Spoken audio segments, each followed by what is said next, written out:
ఆ, మోడీ మీదన క్రిందటిసారి కవిత అరెస్ట్ విషయంలో చేసినటువంటి వాదనలు ఈ దఫా ఏం చేయాలో అర్థం కావట్లేదు వాళ్ళకి. ఏదే కాంగ్రెస్ పార్టీకి ఎస్పెషల్లీ, బీఆర్ఎస్కి కూడా. బీఆర్ఎస్ ఏమో అప్పుడు దమ్ముంటే అరెస్ట్ చెయ్యి, లేకపోతే ఆడబిడ్డ పట్టట్లాగా అనేది మాట్లాడుకోవచ్చు. ఇప్పుడు వచ్చేటప్పటికి ఎన్నికల స్టంట్, వాళ్ళకి ఎన్నికల స్టంటే, కాంగ్రెస్ పార్టీకి ఎన్నికల స్టంటే. ఏంటంటే బీఆర్ఎస్ ఇట్లా చేయడం వలన బీఆర్ఎస్ బీజేపీ కలిసి కుమ్మక్కై, మరి అప్పుడు ఆ కుమ్మక్కయ్యి సాధించేటట్టు క్రిందటిసారేమో బీజేపీ వాళ్ళు అంటారు కానీ అరెస్ట్ చేయరు, వీళ్ళిద్దరి మధ్యన డ్రామా.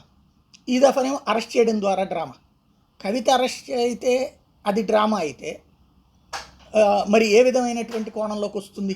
ఇక్కడ అసలైనటువంటిది అదే. కవితకి సంబంధించి ఇప్పుడు ఎట్లా మాట్లాడాలో అర్థం కావట్లేదు కాంగ్రెస్ పార్టీ. అందుకని నేను రేవంత్ రెడ్డి కవిత అరెస్ట్ ఎన్నికల స్టంట్, కాంగ్రెస్ని దొంగదెబ్బ తీయడానికి బీజేపీ బీఆర్ఎస్లు డ్రామా ఆడుతున్నాయి.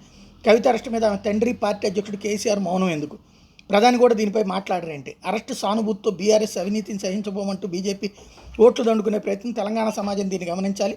ప్రధానిగా మోడీ చౌకబారు విమర్శలు చేయడం మంచిది కాదు. మా ప్రభుత్వాన్ని పడగొట్టాలని చూస్తే తెల్లారేసరికి వారి పక్కన ఎవరూ ఉండరు. ఇప్పుడు ఆయన ప్రభుత్వాన్ని కోల్చాలని ఎవ్వరూ అనుకోవట్లేదు.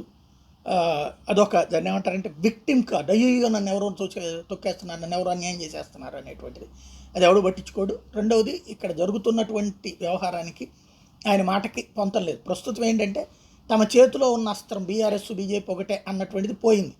ఇదివరకేమో అరెస్ట్ కాకపోవడం వాళ్ళిద్దరి మధ్యన ఒకటే, ఇప్పుడు అరెస్ట్ చేయడం కూడా వాళ్ళిద్దరి మధ్యన ఒకటే. ఇది ఏ విధమైనటువంటి వినసొంపుగా ఉంటుంది? వినకంపుగానే ఉంటుంది.